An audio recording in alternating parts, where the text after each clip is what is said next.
Hey, I'm Serenity and this is my channel. Today we're joined here by Scarlett in her sweater. Ginger is back there. Clover and Nebula are sitting on the floor with me. And today we're gonna do my annual blank things I learned while being blank age. So today we're doing 21 things I learned during my 21st year while I was 21. I did this video last year with 20 things I learned during 20 and then it got wiped in a glitch I experienced. So I still have the list of the things, I just don't have the video. And before you ask, yes, it is Christmas behind me. I need something to look forward to, especially with this turkey pillow. Life has been rough since the first week of November, as you can tell. So let's get into it. So grab a blanket, grab a snack. Okay, don't judge me. A drink, okay, so we have cocoa here and Dr. Pepper. And then we also have water. Yes, I do own the whole Stanley family, sorry. Anyways, so let's get into this. The first thing, you are still a child. I don't feel like an adult. I know I'm an adult. I understand that. I still feel like a child. I think I still will feel like a child for a long time. When you're little, you're like, oh, 21, that's a grown up. And yes, you are a grown up, but it does not feel like being a grown up though. Number two is something I am learning. I'm learning, okay? And that is to stop over planning your day. I'm serious, okay? That it has already become my quote for my mood board next year of we overestimate how much we can get done in a day and underestimate how much we can achieve in a year. Stop over planning your day, okay? I have taken to planning my day out and then also trying to time out how long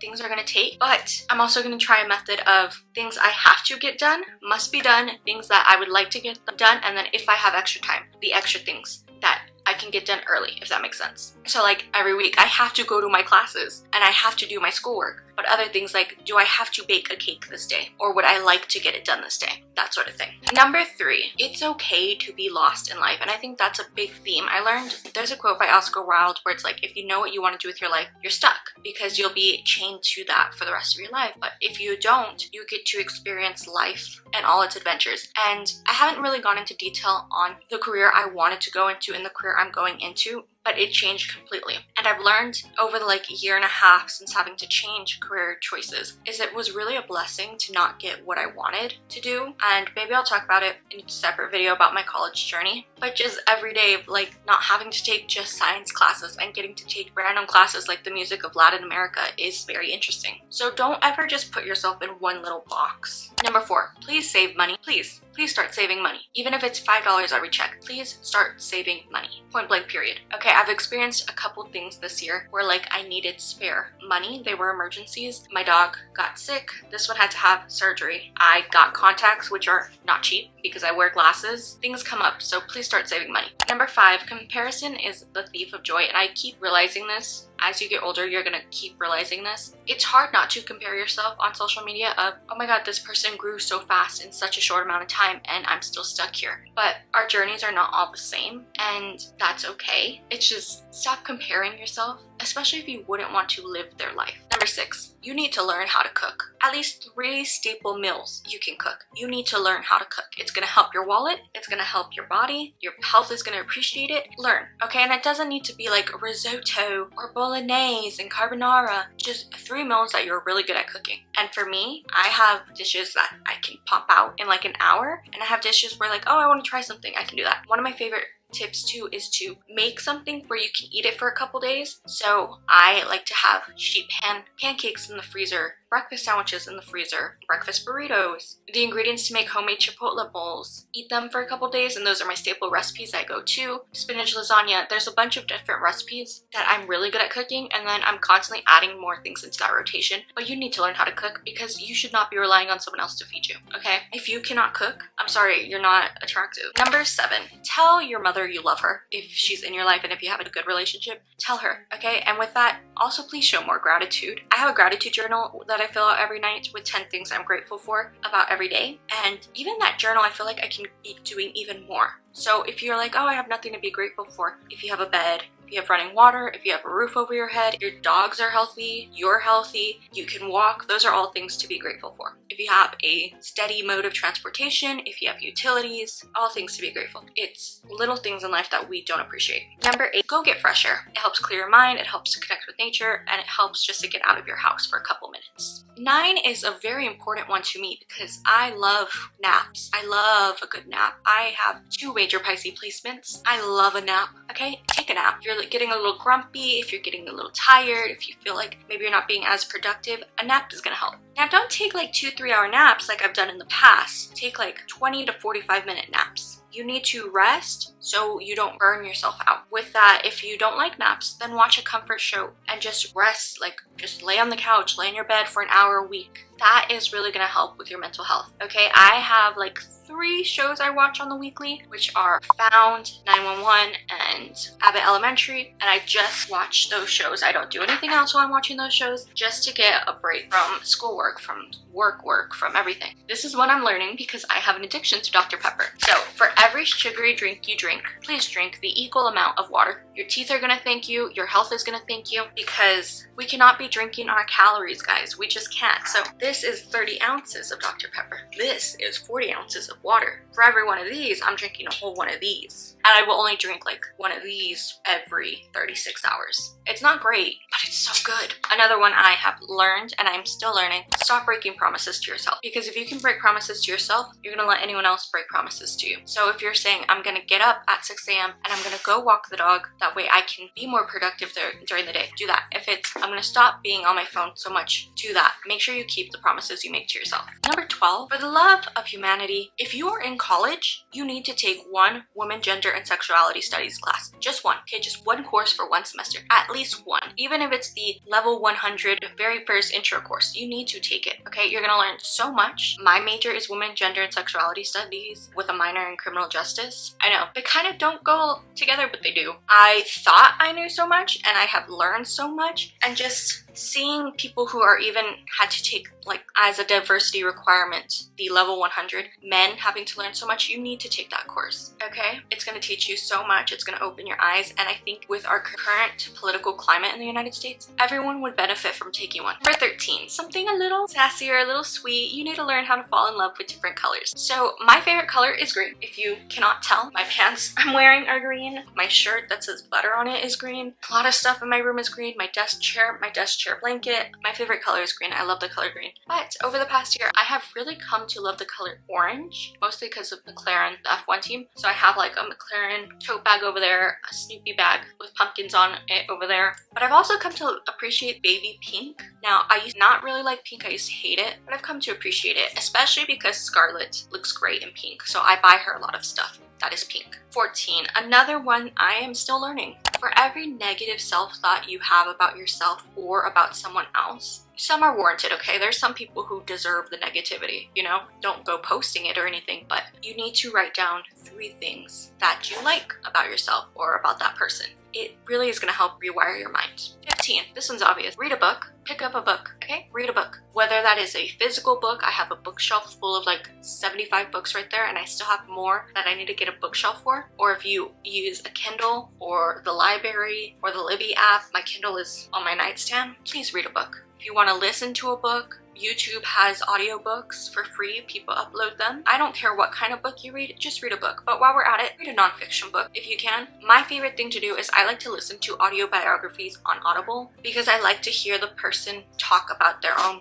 life in their own words. So my favorite recommendations are Britney Spears' memoir. Trevor Noah's books are really, really good, and Trevor Noah's books help in WGS courses because he does talk about a strong mother. Some other books I've listened to recently are All Souls by Michael Patrick McDonald, The Crucible by Arthur Miller, The Goop Pursuit Coming Home to Yourself by Dr. Thelma Bryant. My favorite audiobook is Educated by Tara Westover, which again, I feel like goes great with what we're seeing in the world right now. It's about the lack of education and growing up in a rural area, and then how she brought herself to get a PhD with no formal education. Another one is For the Brown Girls with Sharp Edges and Tender Hearts by Prisa Dorcas Rodriguez. And of course, It Didn't Start With You by Mark Wallen. Those are just a couple I've read recently. I'm in the middle of The Body Papers by Grace Tolleson, which is about immigration. And then like on Kindle, I like to read fiction books, you know, romance books, murder mystery books, sci-fi books, that sort of thing. 16, if you can walk, if you're able to walk, please go exercise. I'm serious, okay? Last year, I shattered my ankle completely. I could not walk for 3 months. I now have metal in my left ankle because you don't know what you lost until it's gone. So if you have the ability to walk, please go exercise. Don't take advantage of something other people would die for. Number 17 is pretty hard. It's a hard lesson I had to learn. Your loved ones are going to die. Sometimes it's going to be out of nowhere. So hold them closer to you while you still have them. And I don't just mean like human loved ones. I lost one of my dogs earlier this year. She had a rare stomach condition that no matter what we could do, she wasn't getting better. No matter the diet we changed, the medical treatments we were getting her, and we lost her really quickly. We thought we were going in for a routine check for her treatment, and that day we had to put her down because she was suffering and she wasn't getting better no matter what treatments we did. So hold your loved ones closer. Number 18 is kind of like a combination of two things, okay? Don't be afraid to do things alone. I have never been afraid to do anything on my own. I'm not scared to go eat on my own. I'm not scared to travel alone. I'm not scared to go to a movie alone. I like to be alone. I like the solace of it. I like being left alone with my own thoughts. But don't be afraid. Don't think you have to wait for someone to join you to go see the new Wicked movie. Don't think you have to wait for someone to join you to go take a trip to New York. I don't know why that came to mind. Don't wait for someone. And with that, I also want to pair something simple. Just start by going to a movie alone, okay? No one's gonna know you're in there alone. It's dark and you get to actually separate from your phone for a while, which is a really good thing. Like, turn off your phone for a couple hours a day if you can. Turn it on do not disturb, something, because this is ruining our mental health. So I love to go to the movies weekly with my family, and I love those couple hours where I can just like not be near my phone. That's great. And that's great for your mental health. 19, please take care of your hygiene. Point blank period, okay? Which, when I was injured, I couldn't really take care of myself to the best of my abilities because I was on bed rest. I could only walk with one foot. So it was just kind of the lack of care of hygiene, of only being able to brush my teeth once a day instead of twice. So take care of your hygiene. Wash your face, brush your hair. You don't have to get your hair like dyed or trimmed or anything. Wash your face, brush your hair, clean your teeth, eat cleaner, shower, wash your body, that sort of thing. Take care of your hygiene because it's going to do you a load of good and you won't have to pay for medical bills. Number 20 is something I learned accidentally I fell into, and that is go back to your childhood hobbies, okay? Maybe that's why I don't feel old or like an adult, but go back to your childhood hobbies. Whatever you enjoyed doing as a child, do it again. That way you can connect with that childhood version of you. So for me, I've always loved baking. I always had. And I didn't necessarily fall off of baking. I just kind of put it on the back burner. And last year I made my 21st birthday cake, and since then I've been hooked. I'm baking something 2 to 3 times a week. I'm giving it to neighbors, I'm giving it to friends, giving it to family to eat because I don't like eating all the sweets, okay? I'll take maybe a bite and that's it. So that childhood hobby I feel like has healed me. Also, I love crafting. I crafted a lot as a child. I had full range of the oven and scissors and X-Acto knife at like 8.